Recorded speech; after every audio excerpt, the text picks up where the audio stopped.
Welcome to Hood Champion Boxing and Sports. In boxing, you find a way to win or you find a way to lose. Vada can only do so much. UCAT can only do so much. Any of these anti-doping agencies can only do so much. Because if a fighter's going to cheat, a fighter's going to cheat.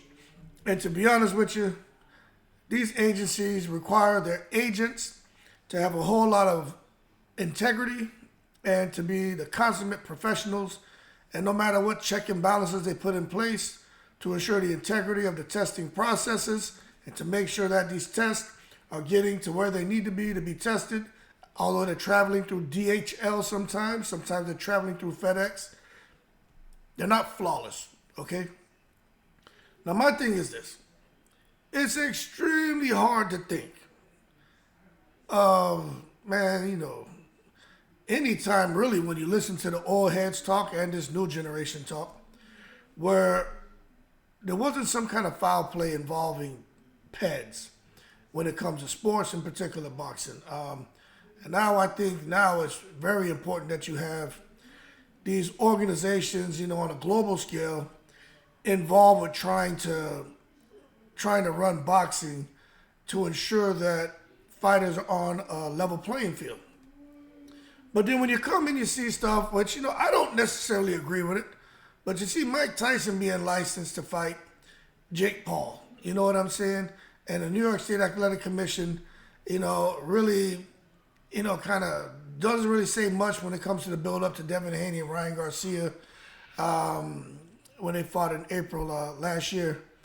And then to see Ryan Garcia fail the two tests for the banned substance Ostarine. In my opinion, there's not much to think about here except money talks, the needle can walk. Simple, people.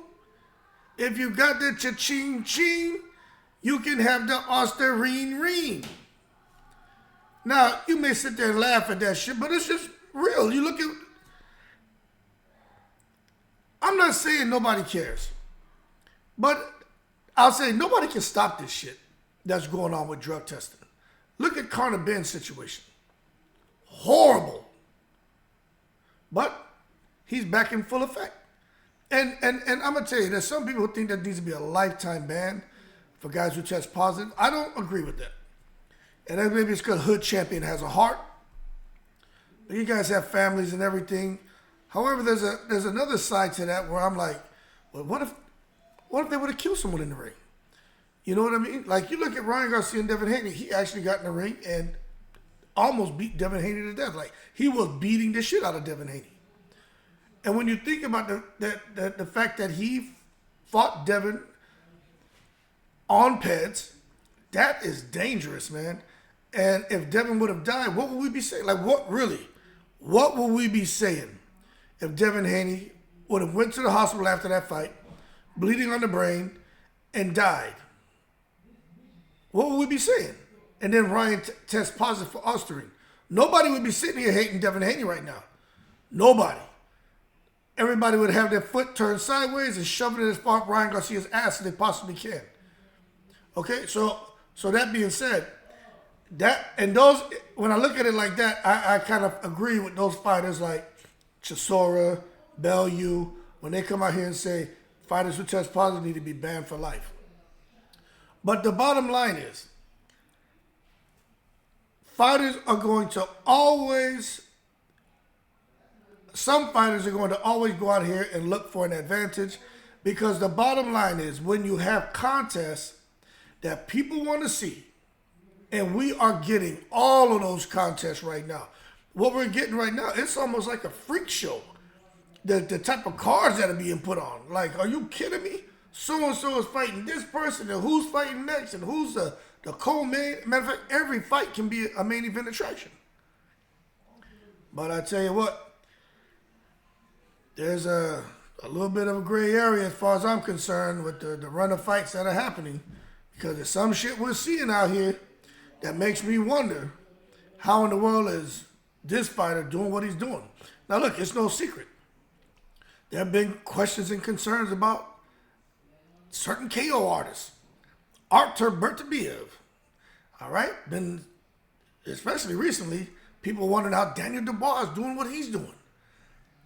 But what I'm saying is, those people want to see contests with those guys involved.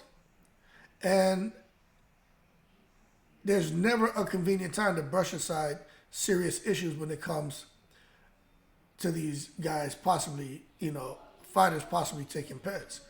But what I will tell you right now is, in my opinion, when people sit back and just kind of take the emotion out of it, or try to, because it's impossible because we're emotional people, right?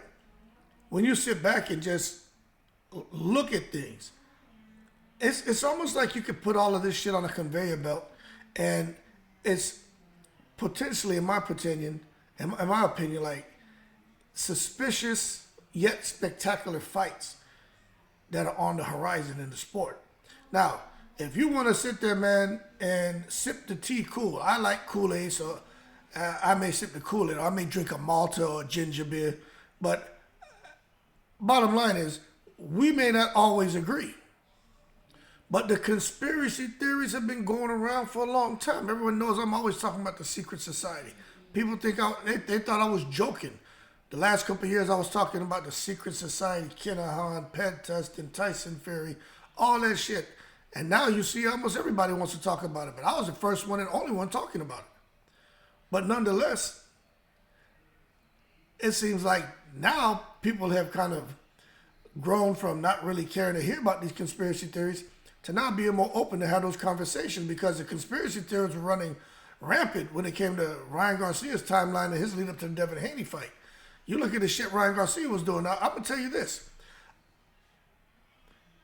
He tested positive, that's all I need to know. But this isn't just about Ryan. But since his name is back in the headlines, plus, by the way, sounds like him and Devin Haney, that shit ain't going to happen. He could be fighting Teofimo Lopez. I just saw something pop up about that. So you never know what's going to happen. But the bottom line is this. When Ryan Garcia was out here and was trying to enact some kind of kidnapping of himself, which was odd. Then he was posting shit about Elon Musk. Then talking about demons and predicting natural disasters. And, look, he did a whole lot of everything. Acting like he was drunk, saying he was smoking weed. But that was he did that shit to, almost the whole fight build-up. But to see him now, to still be kind of catching strays, the one thing different about Ryan Garcia now than it was last year when he was building up to the Devin Haney fight is the fact that a Devin Haney rematch has come up. He's no longer talking anymore. He's no longer acting crazy anymore. All of that stopped. But the one thing that's remained consistent is when it comes to this damn anti-doping testing, he continues to catch strays because he tested positive twice last year. And right now, he doesn't seem to want to do any type of testing. At least he's suggesting he'd rather go out and find his own avenue to get it done. And that is causing people to look at him with a hairy eyeball. And you know what? There are many fighters, man, who just feel, if you're going to try to force me to do something, my crews are going to come out and I'm going to attack you. And that could be what's happening to Ryan Garcia. He's like, y'all want to try to force something down my throat and keep saying I did something that I know I didn't do, because Ryan Garcia, he sounds pretty convincing that he didn't knowingly take anything. But at the same time, the loudest person in the room is normally the weakest one. And the loudest person in the room when they accuse of something is normally the one who's guilty as shit. So when people go on the attack like Ryan Garcia, a guy like me, I sit back and look at it and say, something not right here. But bottom line is, people start trying to discredit you like Ryan Garcia did when he attacked the Vada co-founder, Margaret Goodman, and saying that, she had a good relationship with Victor Conte. Look, that caused people to kind of take a peek behind the tent flaps and say, who the hell is Margaret Goodman and what's her relationship with Victor Conte? But one thing for sure, if Victor Conte puts his big nose and weird mustache into a conversation, no one can, look, with his history, Conte is going to always catch strays. And if Conte wants to come out and speak on behalf of Devin and his father, they're going to take some of the strays that are meant for Victor Conte. Okay? it's crazy because if you're gonna go and put your nose and mustache out there, expect someone like Hood Champ and these other guys on social media to become snipers and shoot you down because you're an understandable target. Simple. And even now, Victor Conte, he's still coming out here running his damn mouth. I saw him post something, was it yesterday or today? Talking about Vada and Haney and Ryan again. Like, he just needs to shut up. Because the bottom line is when he talks, there are many who feel, look, Victor Conte, mustache man, you a guy who served hard time for your part in one of the sport's most significant steroid scandals, champ. So why are you talking? Because you can't be viewed as a credible source, but you sure as hell can be viewed as somebody who's suspicious. So there are others who are going to sit here and listen to Conte, and they're going to say, you know what, look, maybe the guy's reformed and he's keeping his nose clean. I don't know how clean you can keep your nose when you got a mustache like that, Joker, but that's a whole nother conversation. Anyway, as far as Conte and his role with Vada, I think it deserves some for someone to sit there and dive into it to try to figure out what the hell's really going on with him. But what I will say is this, man. Vada, they can only do so much. You know what I'm saying? It's a multiple points journey that them guys are on. It started years ago, I don't know, 2011, 12 or something like that. I don't know. But the bottom line is, fighters don't want to be tarred and feathered unfairly. You know what I'm saying? If you have not intentionally taken something and all of a sudden your test comes back positive, you are being 100% truthful, it's not right to be tarred and feathered, which could be the case for Ryan if you go with what he's saying. But at the same time, if you unfairly feather and tar me, I'm going to come out and I'm going to do whatever I have to do to make sure that all that gets rectified and overturned. If I have to go through my own agency for another set of tests, or it's kind of hard to go back now, but I would put money into trying to figure out what went wrong. Because look, man, this chain of custody and this process when it comes to doping agencies and you taking tests, that shit's not flawed. I gave examples of situations where I had friends, and this was when I was in the military, who tested positive for cocaine. Never did cocaine in their life. It was a female. And man, it was horrible for her. She had to hire a civilian lawyer. Came in there, and what they ended up finding out through the process, some bozo had ended up opening her damn sample and mixed shit up and didn't know what they were doing. They had just learned their job, just joined the military. Anyway, they messed up. And she ended up, of course, all that shit was thrown out, but she decided to get out anyway because how would you feel? She was like, hell no, they left a sour taste in her mouth, you know, but the bottom line is shit can happen, okay? And some people could be made to feel like they're being set up when they know that they didn't do anything wrong. And Ryan Garcia has continued to try to point out that Vada testing he'd done ahead of the Gervonta Davis fight in April. And he was just saying, look, I'm not a guy who does this stuff, man. It doesn't make any sense. All the way up to the fight, I test negative, and then after the fight, I'm going to return 2 positives, like the day of and the day before.